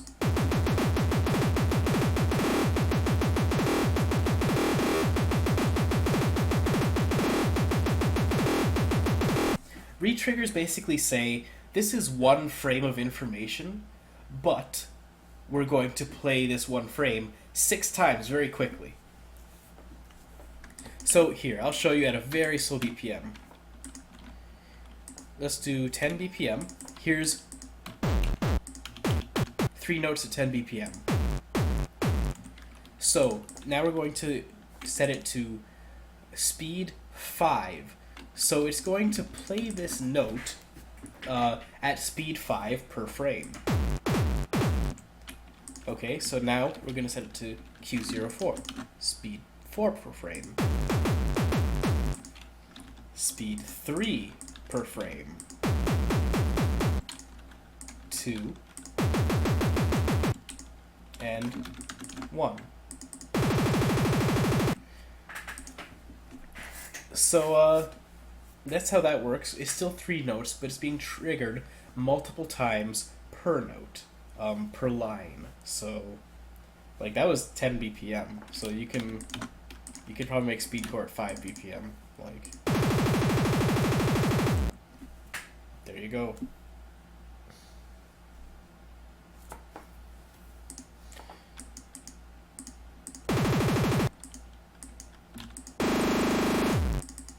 Speedcore at 64 BPM, care retriggers. So that's what retriggers do.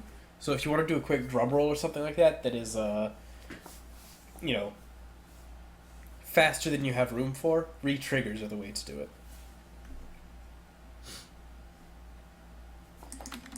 Oh no, don't make me make that file again.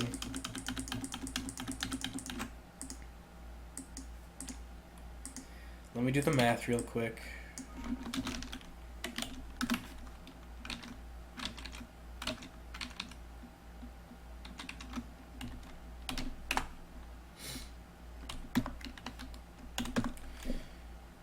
(9,216 BPM). Let's go. All right.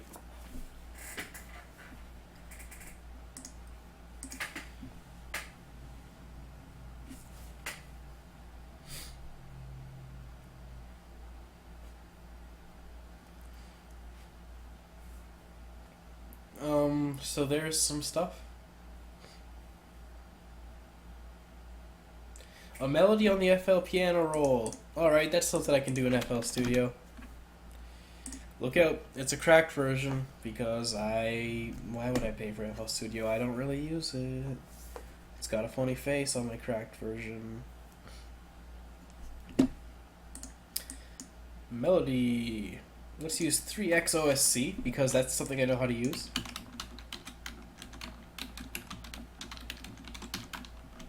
Let's make a synth. I know how to use this thing.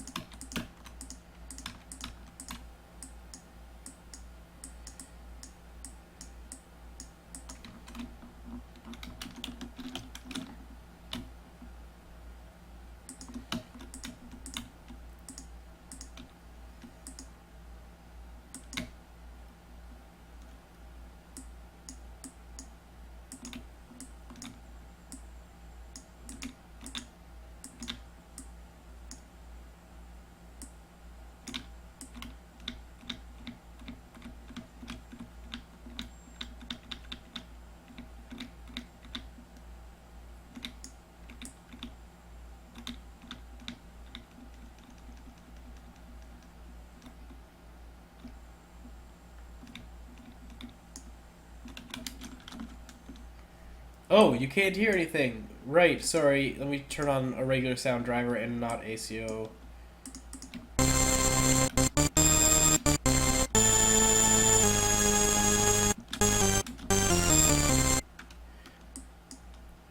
Why is that limiter default? Where's the fucking mixer? Get the fuck out of my project file. How do I get rid of it? How the fuck do I get rid of it? Why isn't there like a... What is that? No. Select none. Replace. Why? Why is that? Why can't it just... Why is that a default even? That's bad.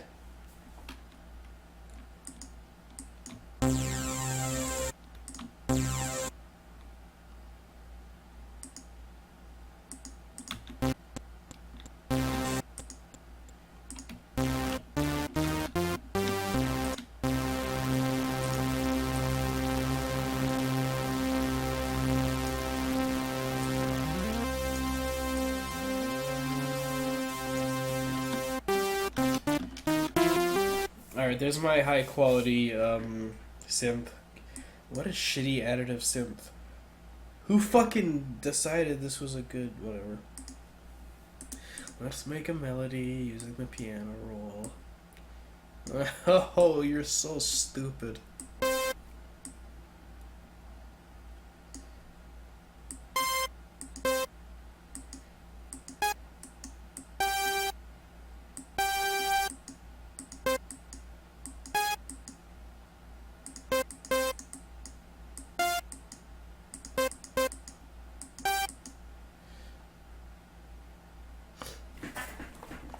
No, piano rolls are bad. I hate piano rolls. They're bad. I don't like them. I don't like them. Piano rolls are just like... There is no physical way to put notes in here as fast as you can into a tracker. There is no way. There's no way. At all.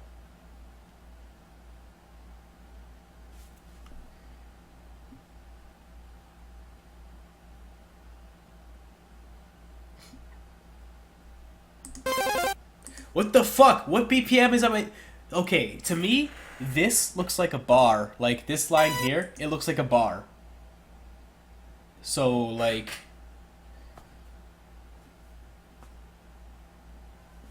Yeah, but see, I do put it notes in fast. That's why I don't use that.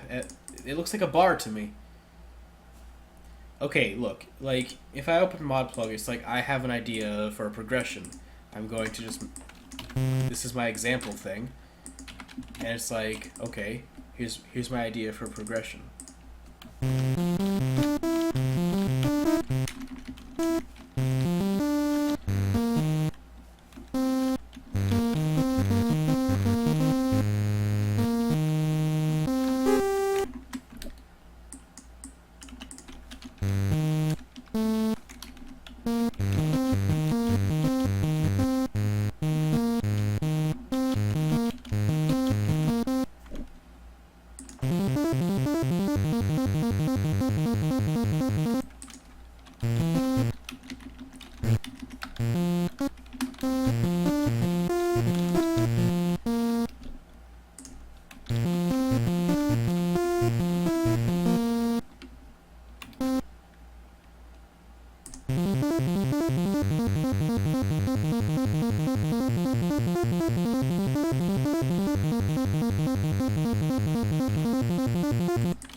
So that's how quickly I can put notes into a tracker, and I don't think that's physically possible in a piano roll. I don't think it's physically possible. Humanly possible. I don't think so.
Okay, so I don't know if that's physically possible with a piano roll. That's the issue for me. This is on average how fast I put out a melody, and I don't think that's possible with a piano roll.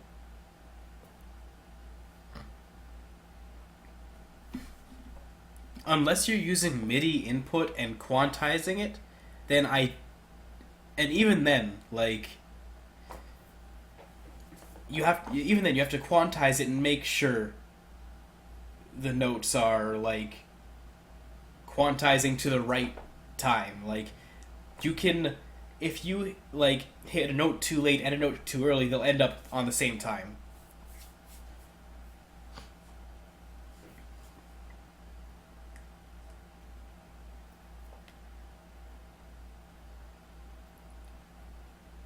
But will the step-based keyboard input allow me to immediately jump down, like, a beat, 2 beats, 3 beats, 4 beats? Or will it allow me to throw in a portamento as I'm doing it on the spot? And define, like, the speed of the portamento?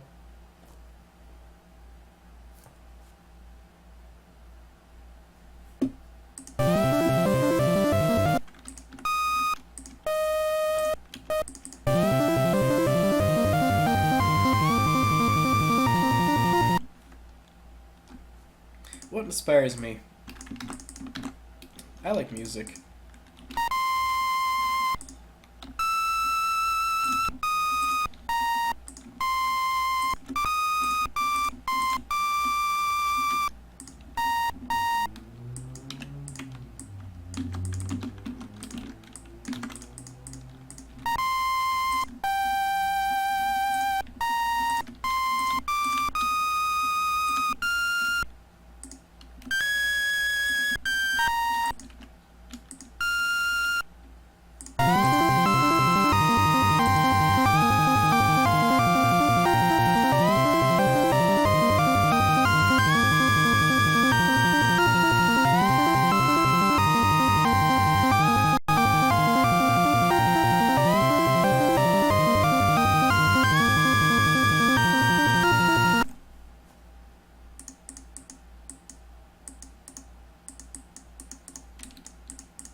I guess music's kind of, even though it's an emotive thing, it's kind of a robotic thing for me, because I do have all these habits, you know?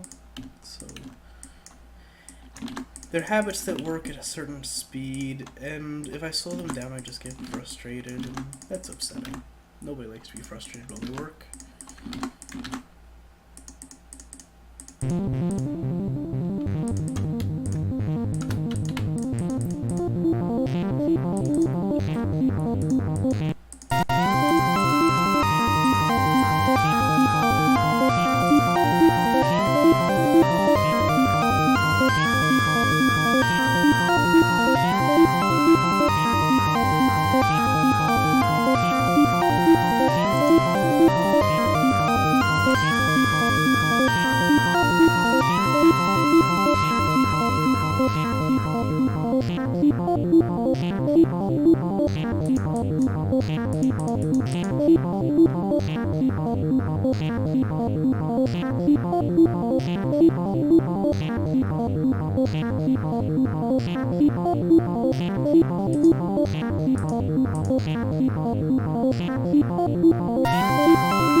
You ever heard somebody make a song out of one sound?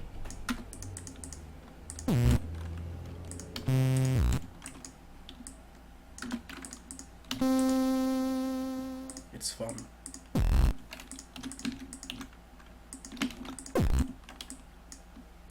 Maybe not so steep.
No, I'm not gonna keep it. This is silly.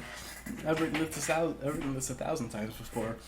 I'll play with a different sound wave. That's a dumb wave.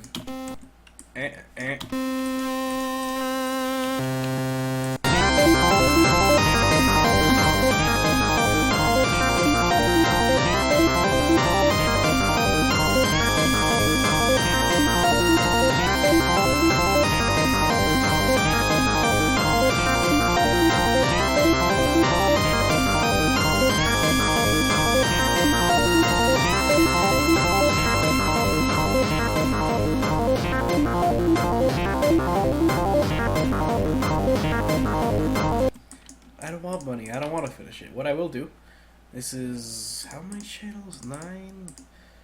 Nine channels. Title piano rolls. Save as piano rolls.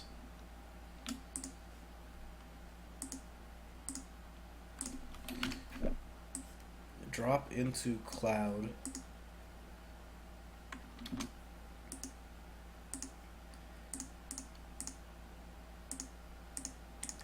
Yeah, if you guys want the file, there it is.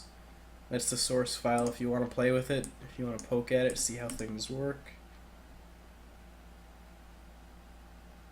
So that's the IT file. Only open that in newer versions of OpenMPT. I don't know how it will translate to old versions. There's not even a proper amount of like repeats before the loop, but whatever.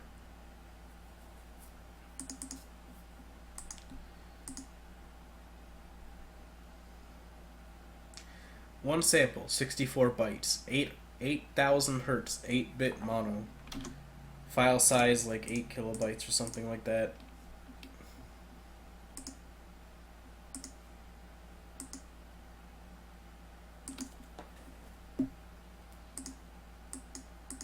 Might play in a Rockbox iPod, maybe.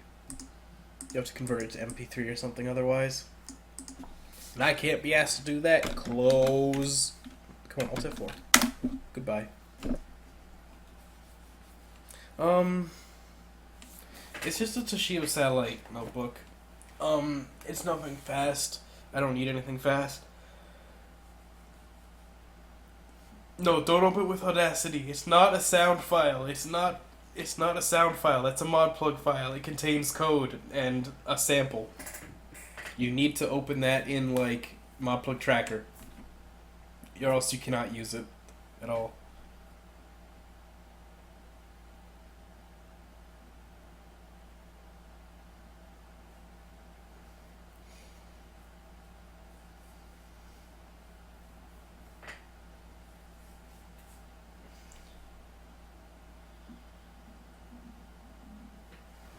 Yeah, you could do that. That said, yeah, so that's been some questions answered. We went over a few things. I use one sound font. It's called, let me see, it's on my desktop. It's called Roland Nice Piano.sf2. It's that classic happy hardcore piano. Do you guys want it?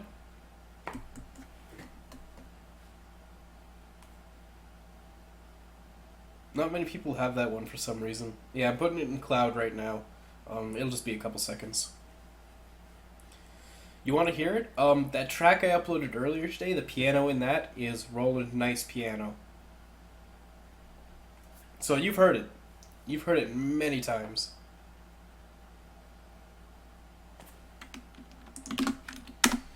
There it is for you. Roland Nice Piano.sf2.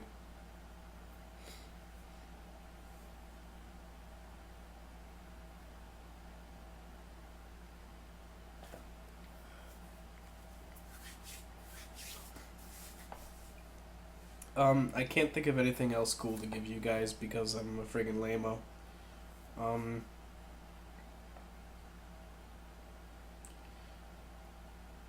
No, that's a sound font, so that's for producers. So if you're a musician, yeah. I'm pretty sure I'm about to stop, actually. I've answered a few questions, given some tips, gone over basic production stuff.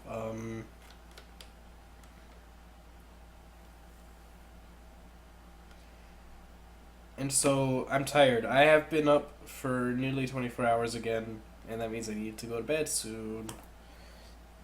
So that means I'm going to stop this stream because holy hell, wow. Oh, the woo hey is from The Think Break. The break's called The Think Break. It's from a song called Think. You can get that pretty much anywhere.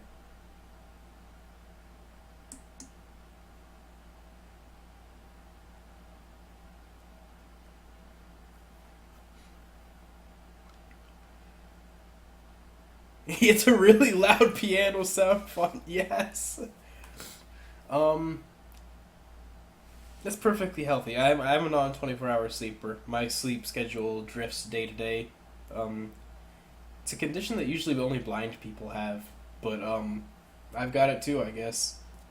Yeah, it's not insomnia by any means. I just go to bed when I'm tired. I'm usually on a 26 to 28 hour pattern, so yeah, I'm going to disappear. Thanks for the questions, thanks for the input. I hope you guys have for Nozzle, I think you're being too hard on yourself. It's just that I don't really have the energy in me right now to like talk about a new music interface type thing. You're being way too hard on yourself. I think it's cool that you're doing something like that because nobody's exploring new music interfaces right now. Like you've got touch interfaces, but other than that, you've got trackers and piano rolls and basic sequencers. So that's cool. I think it's really cool, and I'd want to check it out if you come up with something. I probably won't use it because I've been using trackers and Acid for over 10 years now. Like 14 years. Imagine that. But I'm going now. Christ, I'm going. Get out of here. Go make some cool stuff, everybody.